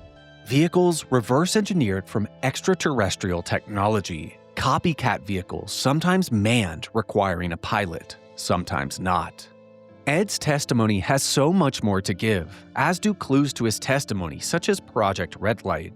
So please watch my video on him to explore further statements of biologics likely being stored at Wright-Patterson Hangar 5, videos of essentially invisible inspection UFOs, and Ed's follow-up career at the Pentagon Air Force Research Development Test and Evaluation Panel Chain, where he observed $34 and $40 billion in respective years go towards non-transfer of authority funds. I vehemently believe Ed's testimony, and due to such, Edwards 412th Test Wing is one of the most critical sites, wings, and airspaces to uncovering UFO legacy program operations, in my opinion. But that's not all. Recall the infamous story of the TR-3B as relayed by Edgar Fouché. Before I'm through, you'll know exactly what the flying triangle is, the one that's been sighted around the world. It's the most exotic and classified aerospace vehicle that's ever been built. It may be stealthily hovering over Phoenix, Belgium, or your city. Fouché would disclose his testimony from himself and his 5 close friends/sources in 1998. Many have criticized the Air Force Master Sergeant Fouché for his lack of evidence, but as I have said many times, I have found tremendous value in studying Fouché's disclosures. According to Fouché, TR-3B saw prototype flights begin in the early 1970s with successful implementation of gravity warping systems. Fouché would state 3 operational prototype systems were flying by 1994, triangles approximately 250 feet across, quite similar to Castle's 200 to 300 feet, as well as an enormous 600-foot operational model. Finally, I've saved the best for last. The operational model of the TR-3B. A friend of mine said he'd never forget the sight of the alien-looking TR-3B landing at Papoose, south of Groom. The pitch black triangular shaped TR-3B is rarely mentioned and then only in whispers. According to Fouché, the engineering of TR-3B was performed by Lockheed, Boeing, Northrop, Teledyne Ryan, and TR-3B's program was managed by 3 of 6 of the U.S. Big Six intelligence agencies, NRO, NSA, and CIA. Fouché would claim the gravity warping propulsion systems were reverse engineered from non-human technology from Sandia National Labs and Lawrence Livermore Labs. 2 Department of Energy FFRDCs, and Sandia is, of course, as I say, a usual tricky customer of this channel. The circular plasma field accelerator ring, called the magnetic field disruptor, surrounds a rotatable crew compartment. It's far ahead of anything you've ever imagined as far as technology. Sandia and Livermore Laboratories developed a reverse engineered MFD, and I believe the government will go at any lengths to protect this technology.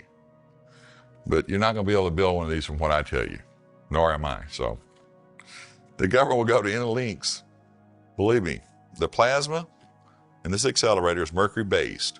It's pressurized at 250,000 atmospheres at a temperature of 150 degrees Kelvin, superconductivity, and accelerated to 60,000 revolutions per minute to create a superconductive plasma with a resulting gravity energy. The MFD generates a magnetic vortex field, which disrupts and neutralizes the effects of gravity on mass within proximity by 89%. Do not misunderstand, this is not anti-gravity. Anti-gravity you can use as a propulsive force. The mass of the circular accelerator and all the mass within the accelerator, such as the crew compartment, avionics, MFD systems, fuels, environmental systems, and nuclear reactor, are reduced by 89%. This causes the effect of making the aircraft extremely light and able to outperform any aircraft yet constructed, except of course those we didn't build. TR-3B is a high-altitude stealth reconnaissance platform with indefinite loiter time. Once you get it up there at speed, it doesn't take much propulsion to maintain altitude. With the vehicle's mass reduced by 89%, the vehicle can travel at Mach 9 vertically or horizontally. So for those that have had sightings of things making right, and they're not perfect right turns, obviously. Nothing can make a perfect right turn. It's against the laws of physics. But it sure looks like a right turn at a distance. For those that have seen it, that's how they do it. The TR-3B uses 3 multi-mode thrusters mounted on each corner of the triangular platform. The multi-mode propulsion system can operate in the atmosphere with thrust provided by the nuclear reactor, and in the upper atmosphere with hydrogen propulsion, and in orbit with combined hydrogen-oxygen propulsion. By Fouché's definition, this makes TR-3B an alien reproduction vehicle. While the craft featured some systems we might associate with prosaic technology, such as a triangular airframe, odd but still recognizable rotatable crew compartments, computers, radar, and ECM, or electronics communications measures, and ECCM systems, the craft also featured propulsion systems reverse engineered from non-human technology. This then, of course, draws our attention back to 1988's Fluxliner, that allegedly operated as a copycat saucer with non-human zero-point systems, but also featured disheveled F-4 Phantom jump seats and sloppy paints as well as bolted panels. The ARV system, for all of its claims of flashy, out-of-this-world propulsion capabilities, was indeed remarkably simple. It could be described as a large-scale, souped-up Tesla coil, designed to negate gravity and inertia, with off-the-shelf navigation and life support systems bolted on, almost as an afterthought. You could think of it as the Model T of anti-gravity vehicles, an industrial dune buggy, or crude hot rod that can get you to Mars in a few minutes. In this version at least, first-class seating was still a way off. Of course, Castle saw only the underside and little of the side profile of the triangle during his experience in the first half of March 1997. But I cannot help but draw strong parallels between the craft Castle observed and Fouché's TR-3B. Obvious parallels include the 200-foot models detailed by Fouché resembling the 200 to 300-foot parameters outlined by Castle. But also, reference here Fouché's detailed illustration of TR-3B. While working with a 3D artist to model Castle's craft, one of the points Castle was absolutely adamant about was that the lights on each vertex of the triangle appeared like embedded spherical orb lights, and not flush lighting panels. Although not orb or spherical, we can observe non-flush lights on Fouché's illustrations that Fouché described as hydrogen-oxygen vectored rocket engines to aid in craft propulsion. Additionally, Castle firmly stated each corner of the equilateral triangle was rounded, and the same can be seen in TR-3B. Although the craft was almost Vanta black, meaning blacker than black with low reflectivity, Castle observed what appeared to be a concave dome-like structure, unlit, in the middle of the triangle.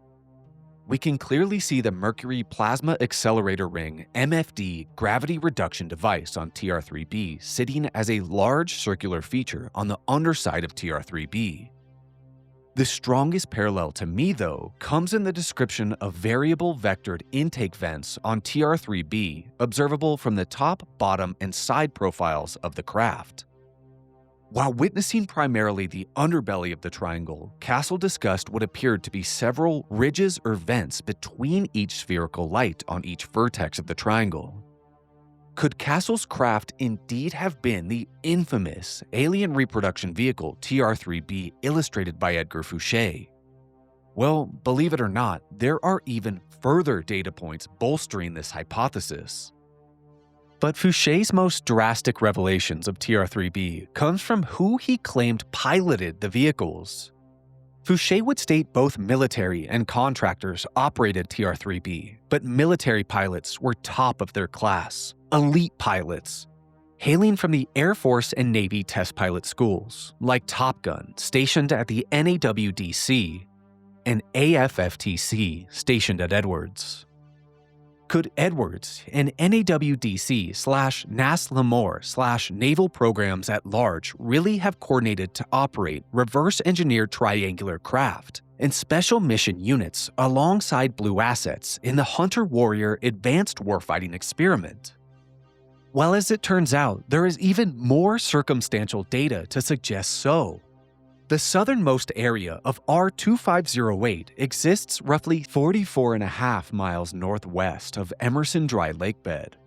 And recall Castle's testimony, when the triangle departed at incomprehensible speeds, it traveled in a northwest direction, back to the direction of R2508 airspace operated by NAS-LaMoure, China Lake, and Edwards, back to the direction of Antelope Valley, which for decades has produced myriad UFO triangle testimonies, back to the direction where Fouché claimed the Navy and Air Force top pilots operated TR-3B, and back to the direction in which Ed had years of first-hand experience with reverse-engineered vehicles. While I do believe TR-3B, or whatever you want to call a triangular ARV, R2508, Edwards, NAWDC, and NAS-LaMoure are cornerstone and critical pieces to this investigation and my prevailing theory, I do want to explore an alternate origin point for the craft, still involving Naval and Air Force UFO Legacy Program operations. Edwards and its R2508 are nestled within Antelope Valley. Antelope Valley has historically served as the nexus of U.S. aerospace technology, housing the infamous Air Force Plant 42, Lockheed Skunk Works, the former Norton Air Force Base, the legendary Edwards Air Force Base, and facilities Northrop Grumman, Rockwell, and McDonnell Douglas operate as radar cross-section facilities. These three radar cross-section facilities, specifically Northrop Tejon and Lockheed Hellendale, are locations I have discussed extensively in prior work. Antelope Valley in Palmdale, California has served as a cornerstone U.S. military/private contractor classified aircraft production and maintenance location, with Air Force Plant 42 alone producing many of the United States' most famous advanced aerospace platforms, such as the RQ-4 Global Hawk, the B-2 Spirit Bomber, B-21 Raider, F-117 Nighthawk, SR-71 Blackbird, F-22, and F-35 Lightning. And as I stated earlier, Corbell recently listed street addresses for Plant 42 in relation to UFO Legacy Program operations. First and foremost is Senator Rounds should ask to see Lockheed's Plant B6 complex in Burbank, California, 2300 Empire Avenue. And then I would like to, maybe he should go ask to see Northrop Grumman's Plant 42 in Palmdale, which is 3520 East Avenue, M Street. I mean, look, the addresses are there. While any of these aerospace locations mentioned above could have, and in my opinion do, engage in engineering, research development, test and evaluation, and construction of ARV in the Antelope Valley, I do want to center our attention to the radar cross-section facilities Tejon and Helendale. But what is an RCS facility? To summarize, these locations utilize high-frequency radio waves to test aircraft radar signatures. This military testing aids in the development of stealth technologies by reducing radar cross-section. The radar cross-section sites utilize large runways and pylons raised from underground on concrete diamonds as mounting pads to blast craft and materials with radar. Many RCS facilities, such as the three in Antelope Valley, saw construction during the Cold War. This led the majority of the installations being built primarily underground to hide RCS pylons, equipment, models, and technologies from Soviet spy satellites. Numerous researchers over the years have accused the Northrop Tejon, Lockheed Helendale, and McDonnell Douglas RCS sites as integral legacy program locations, focused on the downing, retrieval, and storage of non-human craft. The contentious Dr. Stephen Greer even claims to have both knowledge of the entrances for the Anthill Dome, as well as actually been flown over these sites and personally observed the electromagnetic pulse weapon systems that are used to down craft. Now, interestingly, the Senate Intelligence and Armed Services Committee and other senior officials had no idea of this. The top people in Special Forces who are outside this illegal black project system didn't know about it. I had known about it since the 90s, but I'd never, of course, flown directly over it because it's classified airspace and very sensitive. So you can see what looks like a trough and a runway. It's just where the man-made UFOs that we've been building since the 1954-55 come out. They go up and they hover. They're silent. They're electrogravitic, anti-grav. The diamond on the left, you see that looks like a runway with a diamond? It's not a runway because they don't need to run and get, there's not an aerodynamic, they just go boom up. But they're placed over different diamonds. I have a whole series of video and pictures of these we don't have time to go through. And that's where they're put at various elevations and then struck with an electromagnetic weapon to see if it's hardened enough to withstand conflict, right? I myself have covered extensively the legends of Tejon and rumors of an enormous underground installation connecting Tejon to Edwards, China Lake, and myriad UFO legacy program sites. Go watch my video on DUMS or Northrop to learn more there. We study Tejon and Helendale because of the artwork of forensic artist Bill McDonald in his 1992 piece Tehachapi Triangle. McDonald met with 4 old engineers at the Denny's in Antelope Valley in the spring of 1992.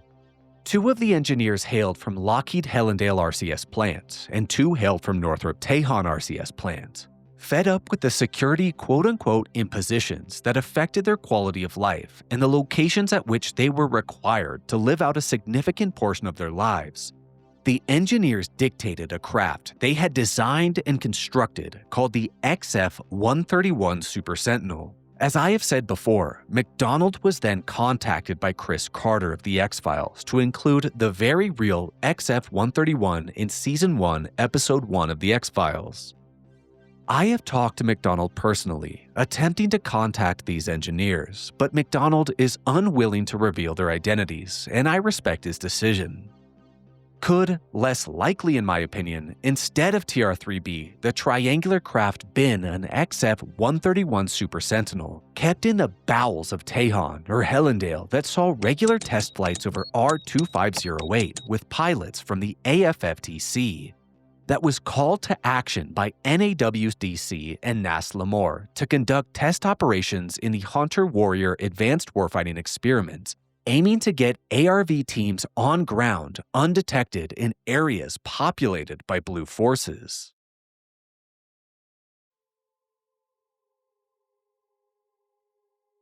I do lastly want to tie everything to Castle being contacted by WACKENHUT in 2002, when the security contractor attempted to recruit Castle into their helicopter teams. Castle remarked to me how bizarre it was WACKENHUT seemingly knew everything about him. But thinking back now, knowing what I know about WACKENHUT, it may have been an attempt. If nothing else, it was an attempt to pull me in as an asset. Because I did work on, they were looking for people that worked on helicopters. They didn't specifically say ordnance. They did say experience with the UH-1 Huey and the AH-1 Cobras, Super Cobras.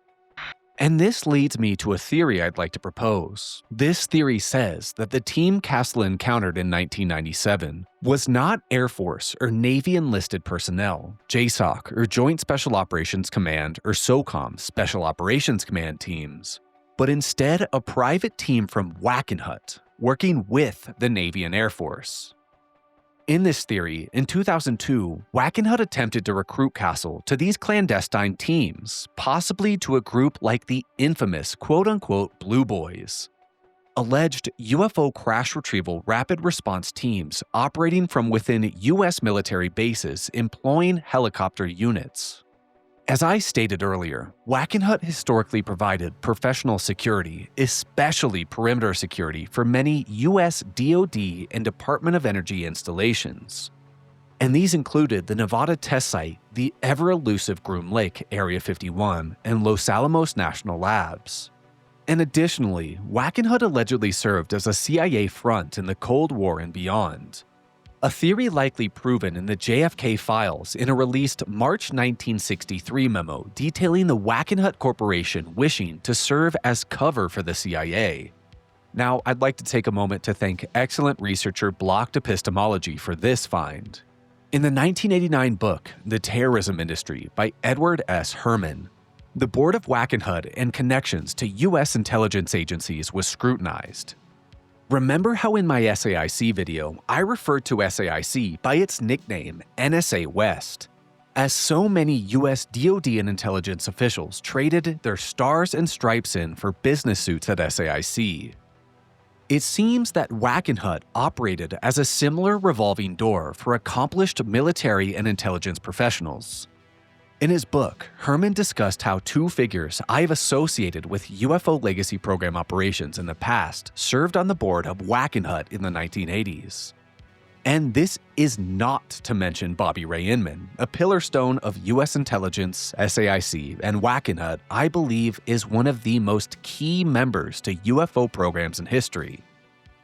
One such figure mentioned by Herman was Frank Carlucci, U.S. Secretary of Defense, and an individual I wagered may have been alongside Brad Sorensen to the classified section of the 1988 Norton Air Force Base Air Show, where Fluxliner alien reproduction vehicles were observed. Additionally on the WACKENHUT board was William F. Rayborn, who also served on the board of SAIC and was also the director of the Polaris submarine program in the U.S. Navy. Navy Chief Scientist of Special Projects John Pena Craven stated he was ordered to carry out the Deep Submergence Systems project to drastically increase the depth at which the Navy could perform deep ocean engineering, to satisfy the whims of one project Sand Dollar, a project that had cataloged every item of U.S. national security interest resting on the seafloor tagged for retrieval. According to Craven, this program was nestled within another program, nestled within another, itself hidden within another program nestled under the Polaris submarine program. To understand why I made the case Sand Dollar involved undersea UFO crash retrieval, go watch my U.S. Navy Legacy Operations video. In my video on Jonathan Weygandt, I proposed a theory that the UFO crash retrieval team were WACKENHUT trained and staffed Department of Energy Special Response Teams, or SRTs. But overall wagered the crash retrieval team was more likely nearby U.S. Army Green Berets recruited as Special Mission Unit for USAT procedures. But let's talk a little bit about SRT. This anti-nuclear terrorism team is the DOE's own elite task force, an elite operator force entrusted with moving nuclear arsenals across the United States. The Special Response Team has arrest on-site authority, and at least in the 1980s donned all black outfits and gear, similar to the outfits described by Castle. Historically, in the late 90s, DOE SRT units also provided security for sensitive DOE defense nuclear facilities, including Los Alamos National Labs and Lawrence Livermore National Labs. These DOE SRT teams were trained by WACKENHUT. And not just trained by WACKENHUT, but these elite, highly capable DOE SRTs were comprised of WACKENHUT employees. According to the General Accounting Office, beginning in 1987, WACKENHUT subcontracted Department of Energy Guard Services not only A, controlled access to sites, conducting roving patrols of site perimeters, and responded to physical security alarms, B, conducted property searches and inspections of facilities, personnel, and vehicles, and C, provided protection for classified and unclassified documents and other government property and facilities, but also that WACKENHUT provided special response teams to act at the behest of the DOE. SRTs are really no joke. These individuals are the ultimate Department of Energy INDUSEC, or Industrial Security Team, entrusted with transporting nuclear materials around the continental United States. One of the reasons I suspected WACKENHUT DOE SRT was not involved in Wygant's case is because SRTs historically have acted within the continental United States, not abroad. After all, these WACKENHUT trained and staffed teams do have arrest authority in quote-unquote recovery operations on U.S. soil. So, what if the Special Mission Unit accompanying the Triangle during Hunter Warrior was indeed a WACKENHUT trained and staffed Department of Energy SRT that acted parallel to Castle, who was busy and dutifully engaging in USMC AV-8B Harrier crash retrieval exercises? This clandestine SRT unit instead operated alongside Navy and Air Force ARV programs, engaged in UFO crash retrieval exercises within the continental United States. When investigating the case of Jonathan Wygant, I arrived at the conclusion based off of several lines of thinking the on-site scientific team securing the UFO crash site was DOE NEST, or DOE Nuclear Emergency Response Team. Part of my rationale here is the fact DOE NEST's governing authority is the 1954 Atomic Energy Agreement. The Schumer Rounds UFO legislation, called the UAPDA, references this 1954 Atomic Energy Agreement as a system leveraged to improperly classify UFO materials, hardware, biologics, etc. as, quote, trans-classified foreign nuclear information, end quote. This same logic here for Wygant and DOE NEST applies to Castle and DOE SRT. If SRT units, formerly trained and staffed by WACKENHUT, are indeed conducting domestic UFO crash retrieval operations, just as with NEST, the DOE could likely leverage the same 1954 Atomic Energy Agreement to effectively black hole any UFO retrieval operations, recovered materials, etc. I myself have personally heard rumors from sources of UFO crashes being transported across the continental United States, haphazardly labeled nuclear material and guarded by SRT. After all, if UFO materials are indeed obfuscated under the 1954 Atomic Energy Act as trans-classified foreign nuclear information, which I fully believe it does it not make perfect sense highly trained DOE SRTs entrusted with transporting U.S. nuclear materials and weapons would be the same operators to transport recovered craft? If this team observed by Castle was indeed WACKENHUT, this wouldn't be the first time WACKENHUT suffered such a folly. Meet Richard Mingus, a Federal Services security guard at the Nevada test site from 1957 to 1953, who oftentimes worked at Area 51. In 1982, Mingus was securing an underground nuclear test area at Area 6 on the Nevada test site while the base featured a live nuclear bomb exposed above ground. Whilst lowering the bomb underground for explosives testing, the base at Area 6 quickly came under attack by armed combatants. Mingus was primarily responsible for coordinating the breach of security up through the chain of command, all the way up to President Ronald Reagan, as the event was a significant national security issue. It was later determined the men attacking were simply conducting a drill from where else but WACKENHUT. What's going on, guys? It's Gerb, and if you are still here with me, thank you so much for joining me this past hour, 45 minutes, and welcome to the post-video recap, rant, and review.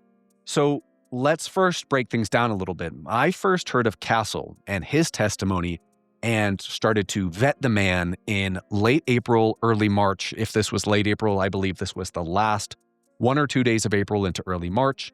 And this is the time that he actually reached out to David Grush and expressed his willingness and desire to both testify to and deliver his testimony to Congress. Now, I'm recording this video, this outro, on August 2025, so I believe it was late July. There was an image floating around Twitter and so forth in UFO circles of Castle pictured with Stephen Greer, Eric Burleson, Michael Herrera, and others. And this is because after he reached out to David Grush, he decided to also reach out to Stephen Greer, and of course, Stephen Greer brought him to Representative Burleson and so forth. Now, like I said, I had known about Mr. Castle long before then, before that image, before that trip. I just had not made the introduction to him or reached out to him. I was still in the process of researching his history and vetting him. We talk about that a little more in our full interview, but let's start to break things down. Now, distinct thing here. A lot of people are trying to delineate between the term whistleblower and witness, and I think we did that in this video. Mr. Castle isn't necessarily a whistleblower, but he is indeed a witness. And as we demonstrate in this video, what he witnessed is not as simple as seeing a craft. You know, there are plenty of stories from USMC vets, Army vets, Air Force vets, Navy vets who have seen tic-tac craft, who have seen craft close to the bow of their ships and so forth.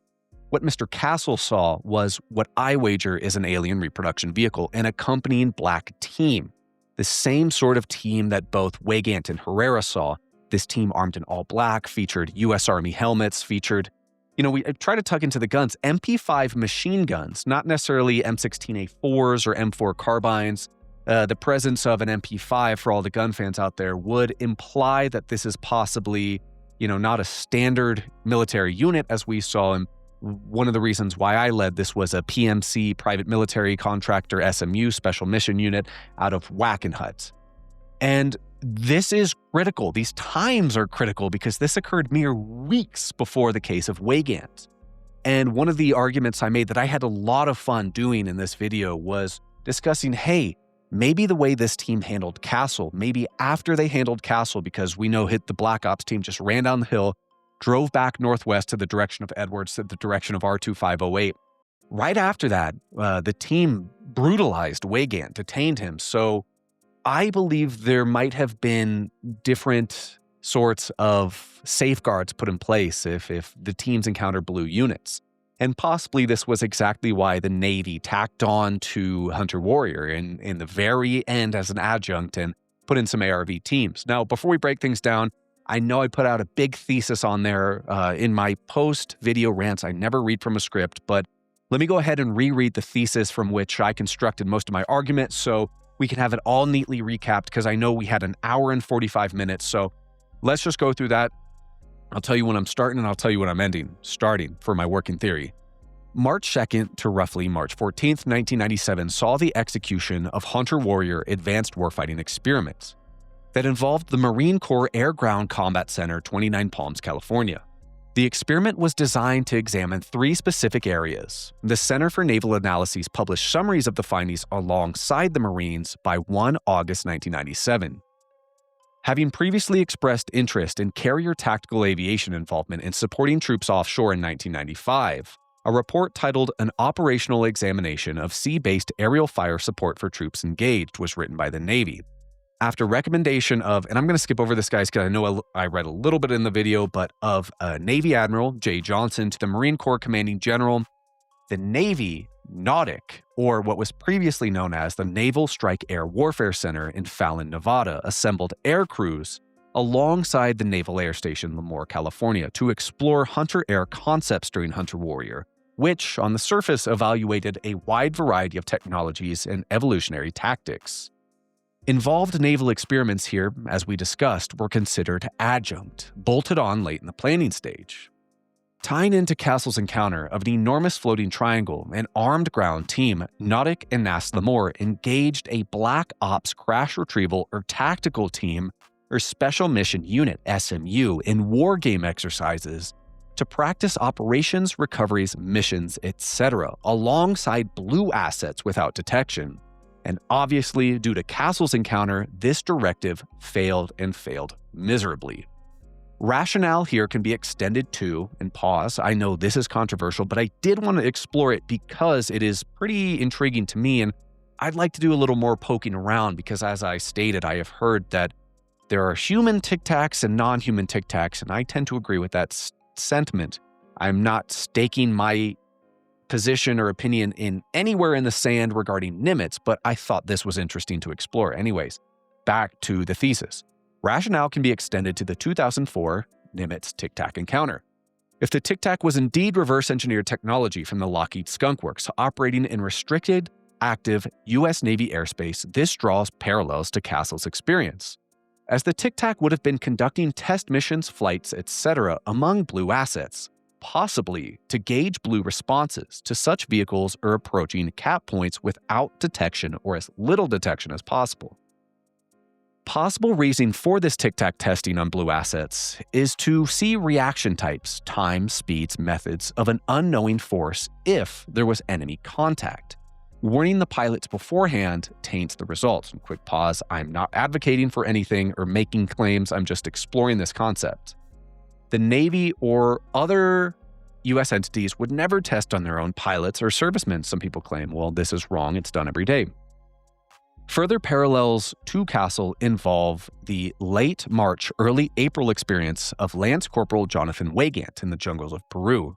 By Castle's description, there is a hypothesis that can be made Castle encountered the same type of team Wygant encountered training, working alongside blue assets without detection. Of course, in both cases, such training failed. Then this raises further questions. In Wygant's testimony, if the DOE Nest team he encountered or that arrived via CH-47s was the team alongside the DOE Nest team, actually DOE SRT WACKENHUT. And I do want to pause here, and you know what? Let's just throw away the script, guys. This is the time we don't read from the script, so I do want to dive into Nodick and Naslamore a little more. But, you know, when I was reading the terrorism industry book and to learn more a little bit about the board of WACKENHUT and some various chairmen that they had, including Bobby Ray Inman, including Frank Carlucci, including Admiral William F. Rayborn. I also saw in that book that in the late 80s, early 90s, that WACKENHUT had established FOBs or forward operating bases or places of business in specifically Peru. So now I really want to re-engage the idea that possibly DOE SRTs were the team that Wygant encountered as well. This SRTs are, I don't have any evidence or sources to back this up, but I am confident in this hypothesis that the DOE SRT privately trained and staffed by WACKENHUT is what Castle encountered and now possibly Wygant.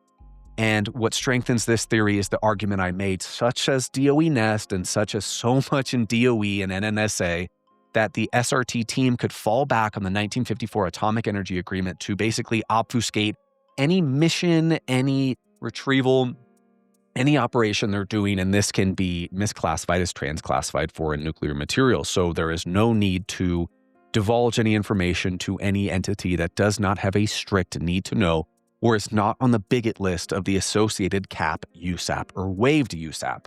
Now, Nodick and Naslamore, isn't that interesting? I was so thrilled to build a thesis around this, and being able to see that Nodick and Naslamore have their own sorts of triangle sightings, that was pretty intriguing to me. And then the tie-ins to Edwards. Now, where were these craft stationed? There is an argument to be made that Naslamore held the craft, that Nodick held the craft, that Edwards held the craft, but I do think it is quite plausible, and in my opinion, likely that this program operated between Navy and Air Force out of these three locations and possibly China Lake.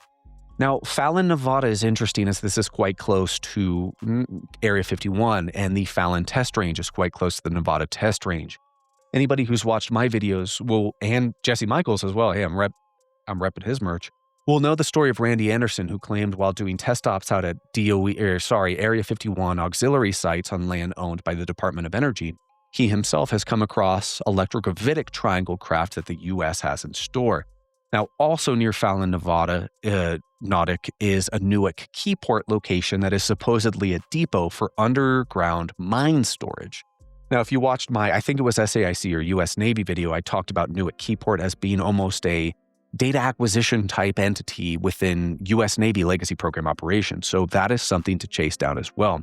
As far as pilots here, we know that the triangle craft, if we're relegating this to TR-3B, that according to Fouché, that the pilots come out of the AFFTC, the Edwards Air Force Flight Test Center, and the Air Force Test Pilot School out of Edwards. And we know from Ed, or at least I know from Ed, that this is indeed a place where I believe with extremely high certainty that elements of the 412th Test Wing and Edwards and likely various Air Force MRTFBs, including the Utah Test and Training Range, Nevada Test and Training Range, collaborate to test flight ARV. Now, I know what Fouché said, that these were test pilots from the Navy and Air Force, and I know, guys, I know Nautic Top Gun is not a test pilot school. This is an active fighter school. The Navy's test pilot school is actually out at Pax River, which is interesting as well. That's another interesting connection. But quite intriguing that Castle's testimony, especially with a craft going northwest and the team going northwest into R2508 airspace, ties into Edwards and Edwards restricted ranges, when we also know that Nautic and Nash Lamore had involvement as well. So the reason I think this craft is an alien reproduction vehicle is because of the team associated that Castle encountered and because of just some of the characteristics of the craft. I know that Kozlowski and Phillips out of Aero have begun recently talking about triangular craft and these being advanced human platforms, and I do agree with that.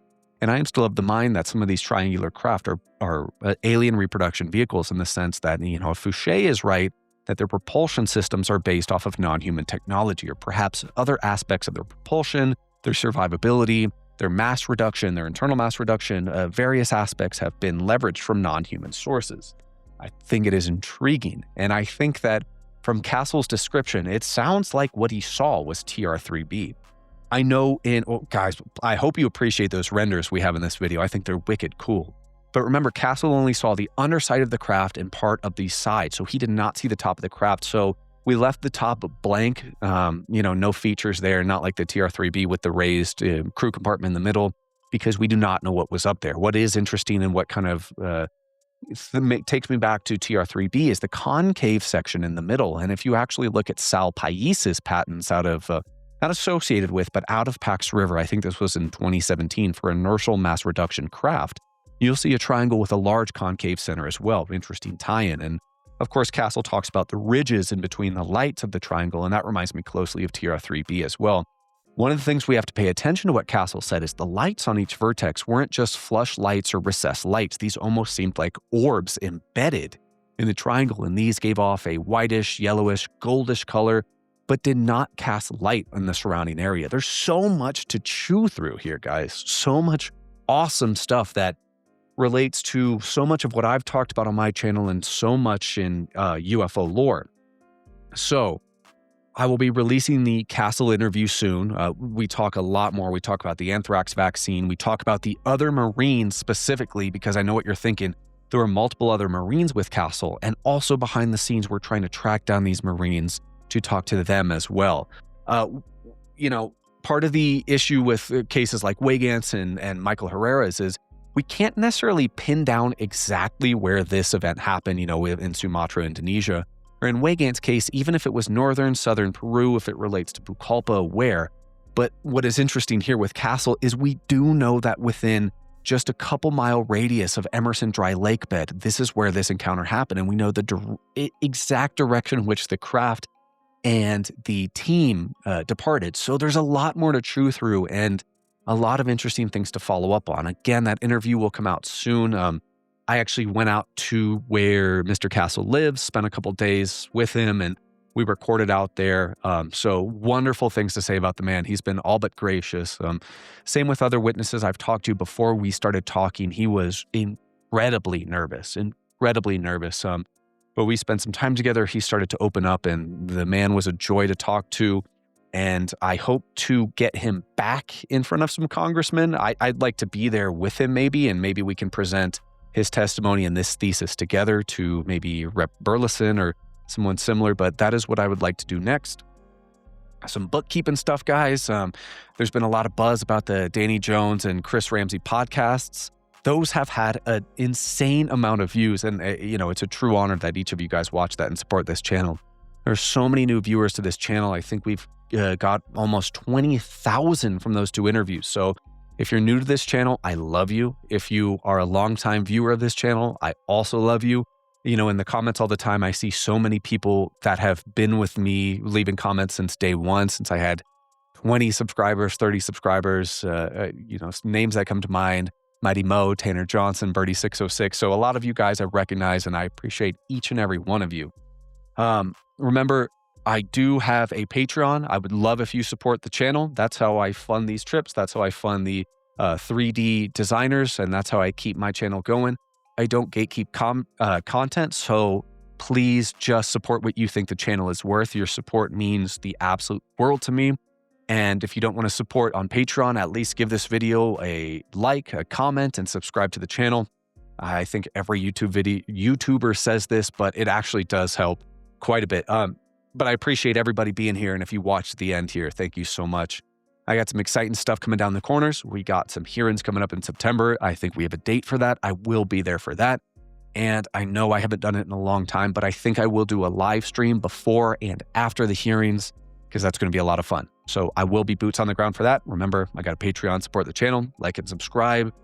I will catch everybody on the next episode. I'm trying to think if there is anything else I missed.